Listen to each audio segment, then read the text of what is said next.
Assalamualaikum warahmatullahi wabarakatuh. Perkenalkan, nama saya Kofifa Yuning Tias, NIM 1905076044. Pada video kali ini saya akan membuat video pembelajaran untuk memenuhi mata kuliah metode pembelajaran bahasa dan sastra Indonesia.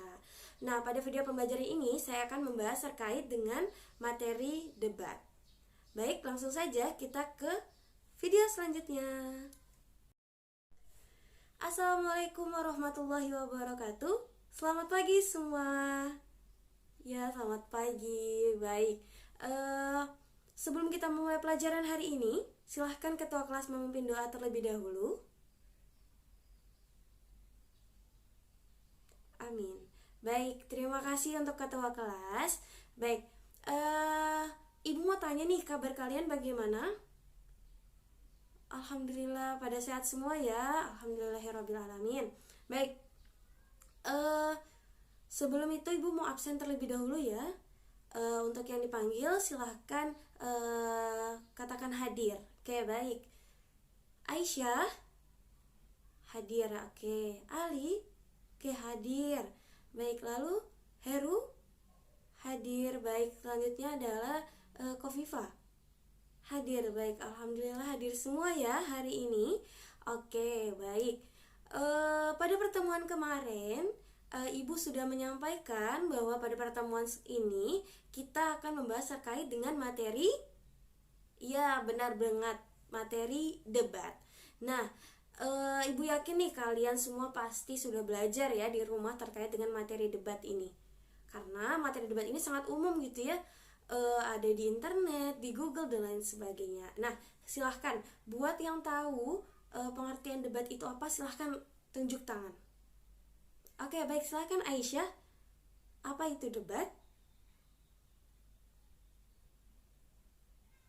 Oke, baik, benar banget yang disampaikan oleh Aisyah. Secara singkat, debat itu adalah mengadu argumentasi untuk menyelesaikan suatu permasalahan. Nah, umumnya debat itu di Indonesia itu dilaksanakan biasanya antar mahasiswa, antar siswa juga ada, lalu anggota DPR, lalu yang paling besar debat itu adalah saat pemilihan presiden dan wakil presiden. Nah, mungkin nanti di rumah nih cek-cek gitu ya, gimana ya debat presiden dan wakil presiden gitu ya.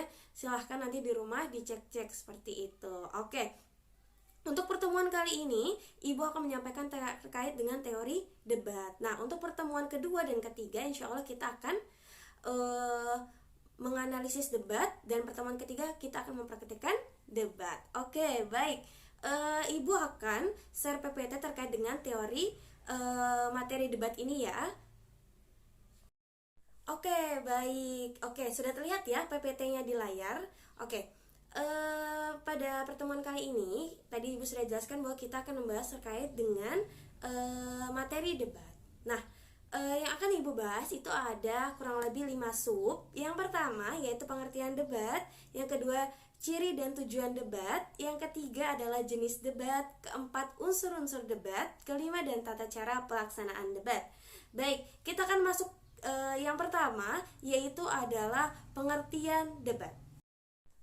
Pengertian debat, secara umum debat itu merupakan kegiatan yang mengadu argumentasi antara dua pihak atau lebih, bersifat perorangan ataupun kelompok, bertujuan untuk mendiskusikan dan memutuskan masalah dan perbedaan.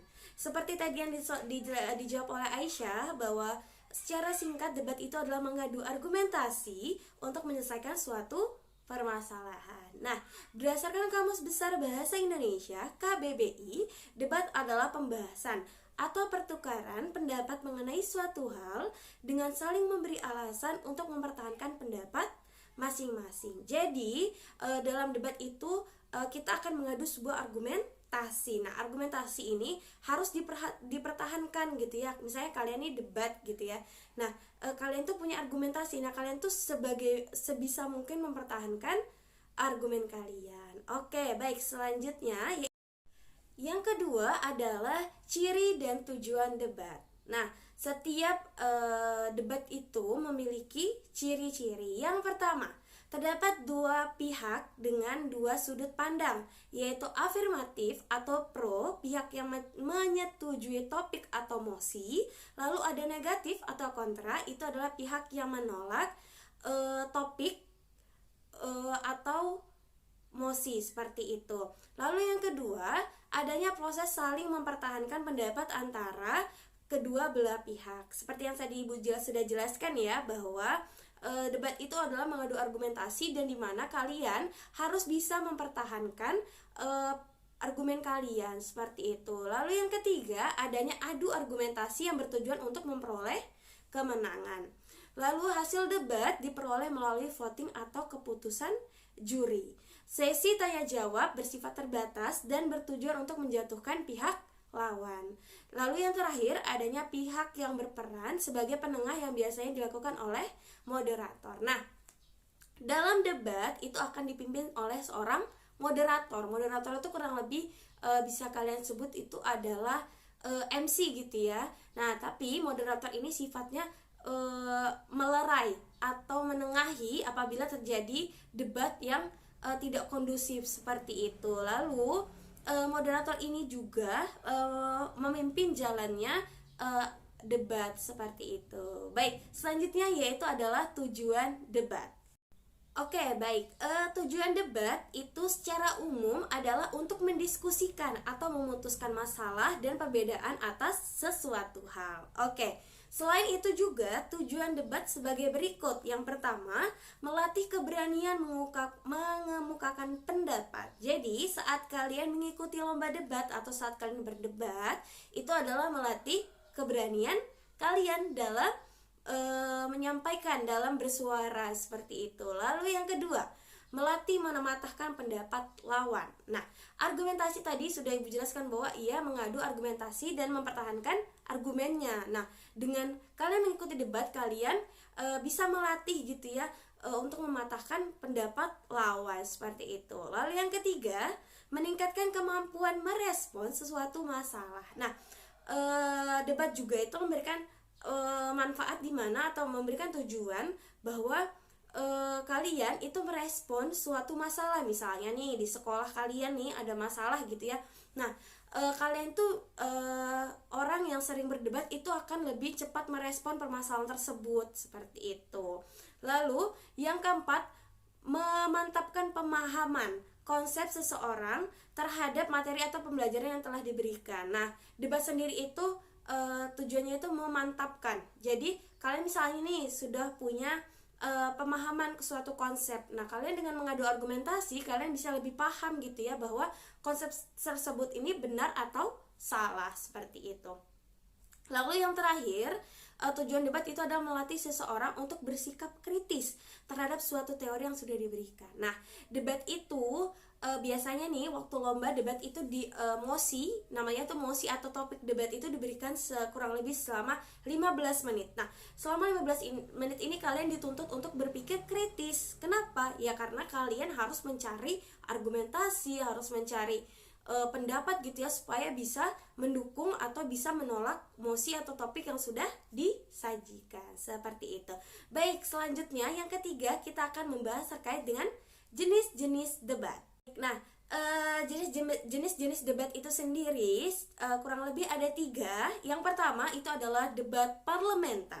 Nah, debat parlementer ini adalah dalam debat parlementer seluruh anggota debat berhak mengajukan pendapat dan gagasannya, mendukung atau menentang usul yang telah disampaikan setelah diizinkan oleh majelis debat dengan disertai alasan yang kuat. Nah, biasanya debat parlementer ini dilakukan, contohnya debat parlementer adalah debat presiden dan wakil presiden, lalu debat anggota DPR gitu ya dalam merumuskan suatu undang-undang. Lalu ada yang kedua, ada debat formal. Debat formal ini adalah bertujuan memberikan kesempatan kepada masing-masing tim pembicara untuk menyampaikan kepada audiens atau peserta debat tentang beberapa argumen maupun gagasan yang dapat menunjang atau menolak usulan. Nah, biasanya debat formal ini adalah dilakukan dalam lomba-lomba gitu ya. Ada lomba debat biasanya di Indonesia itu adalah KDMI.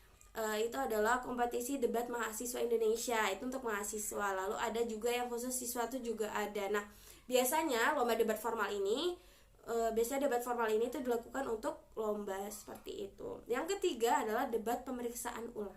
Debat pemeriksaan ulang ini dilakukan untuk mengetahui kebenaran pemeriksaan yang telah dilakukan sebelumnya. Nah, debat pemeriksaan ulang ini dia biasanya itu berkaitan dengan ilmu pengetahuan. Jadi ada suatu ilmu gitu ya, lalu diperdebatkan lagi gitu supaya benar atau salah ilmu tersebut, seperti itu.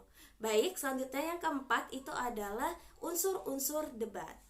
Unsur-unsur debat itu yang pertama ada mosi, lalu yang kedua ada tim afirmatif, pemerintah atau pro, lalu ada tim negatif, oposisi atau kontra, lalu ada tim netral, lalu ada moderator, lalu ada notulensi. Oke, baik, Ibu akan jelaskan satu persatu. Nah, mosi itu adalah hal atau topik yang sedang diperdebatkan, kemudian mengandung hal-hal yang bersifat konvensional. Nah, mosi dalam debat itu harus bisa diperdebatkan. Jangan sampai mosi tersebut itu tidak bisa diperdebatkan gitu ya. Nah, contohnya nih, misalnya contoh mosi adalah pemerintah daerah memberikan sanksi kepada mereka yang menolak untuk divaksin. Itu adalah mosi atau topik debat. Nah, yang kedua ada tim afirmatif, pemerintah atau tim pro. Oke. Tim afirmatif, pemerintah atau pro adalah tim yang setuju terhadap hal yang diperdebatkan atau setuju dengan topik atau mosi yang diberikan. Misalnya tadi kan sudah ada itu mosinya, pemerintah daerah memberikan sanksi kepada mereka yang menolak untuk divaksin. Nah, tim afirmatif itu menyetujui gitu ya bahwa setiap orang yang tidak divaksin itu harus diberikan sanksi. Nah, tim afirmatif itu menyajikan argumentasi. Nah, contohnya misalnya, hukum adalah seni berinterpretasi. Fungsi hukum pidana tidak serta-merta langsung diterapkan.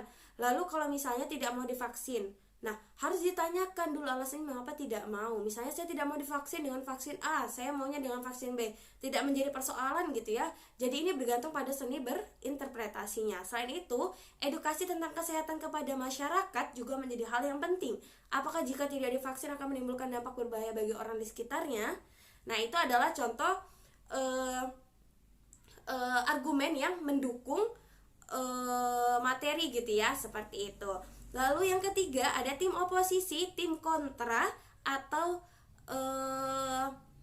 tim yang tidak menyetujui mosi gitu ya. Jadi pihak kontra atau oposisi adalah pihak yang tidak setuju atau menentang mosi yang diberikan, dan pihak kontra akan menyanggah pernyataan dari pihak afirmatif. Nah, jadi tim kontra ini adalah menyanggah argumen yang tadi sudah disampaikan oleh tim pro atau tim afirmatif, seperti itu. Nah, contohnya seperti apa?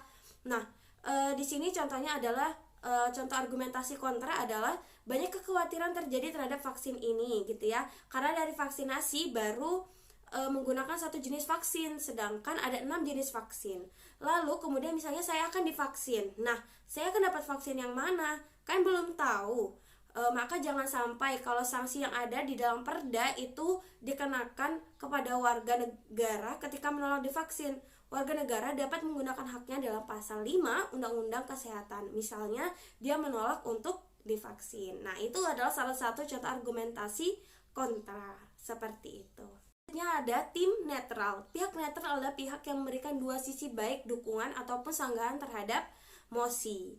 Yang kelima itu ada moderator. Moderator tadi sudah jelaskan bahwa moderator adalah orang yang memimpin dan membantu jalannya perdebatan. Lalu yang terakhir ada notulensi. Penulis atau notulensi ini fungsinya adalah menulis kesimpulan debat, seperti itu.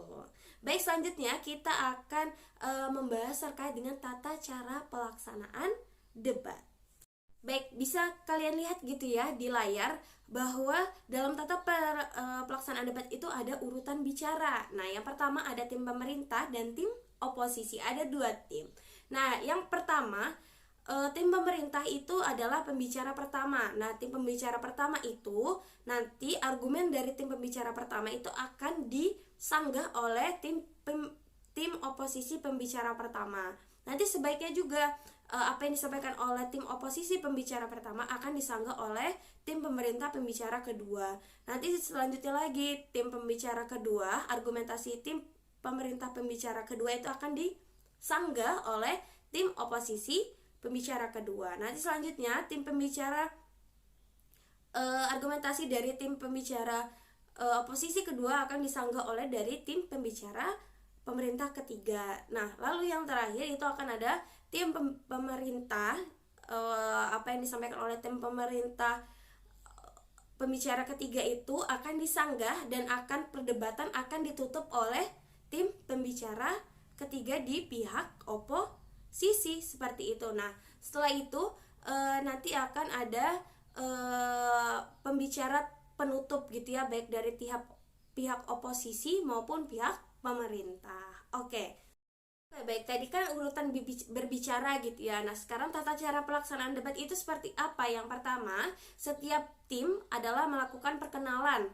Perkenalan harus dilakukan oleh masing-masing tim atau pihak, afirmasi, oposisi, dan netral. Tapi biasanya di dalam lomba debat itu tidak ada tim netral gitu ya. Biasanya hanya ada tim afirmatif dan tim oposisi. Baik, yang kedua, penyampaian argumentasi.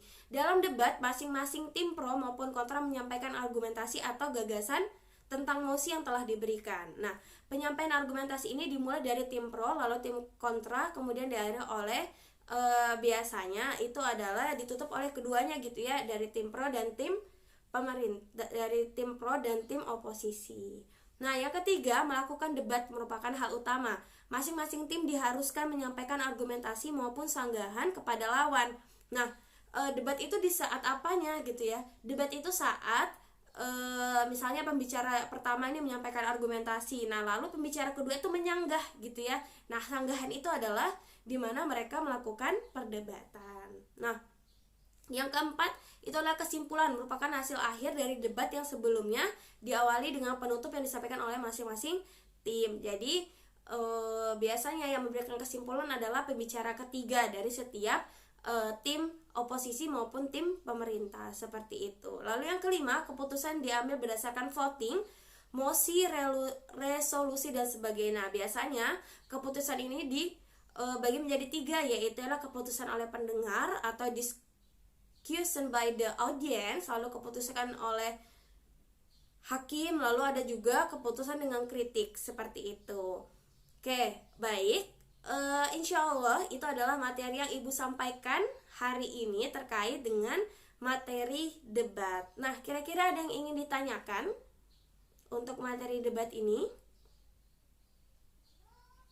Oke, baik. Semuanya paham gitu ya terkait dengan materi debat. Oh, ada yang mau tanya, silahkan. Oh, Heru. Oke, silahkan mau bertanya apa? Oke, baik. Bertanya dengan bagaimana pengaturan waktunya gitu ya dalam debat. Nah, debat sendiri itu biasanya untuk menyampaikan debat itu diberikan waktu selama 7 menit gitu ya. Kalau misalnya lebih, maka apa yang disampaikan itu sudah tidak dinilai lagi, seperti itu. Oke, bagaimana? Oke, cukup jelas ya. Oke, baik. Ada yang ingin bertanya lagi anak-anak? Oke, baik. Tidak ada ya, cukup. Oke, baik. Insya Allah nanti PPT ini Ibu akan bagikan di WA grup kelas gitu ya, supaya anak-anak semua bisa mempelajarinya lagi. Oke, baik. Untuk info minggu depan, Ibu untuk pertemuan selanjutnya itu adalah kita akan mereview atau menganalisis terkait dengan debat. Kita akan menonton prosesi debat gitu ya. Nanti Ibu akan membagi menjadi kurang lebih 4 kelompok. Nah, 4 kelompok ini akan berdiskusi untuk kayak menentukan, mencari apa sih mosi debat tadi, lalu apa argumennya, seperti itu. Lalu apa kesimpulannya, seperti itu. Nah, itu kita akan lakukan di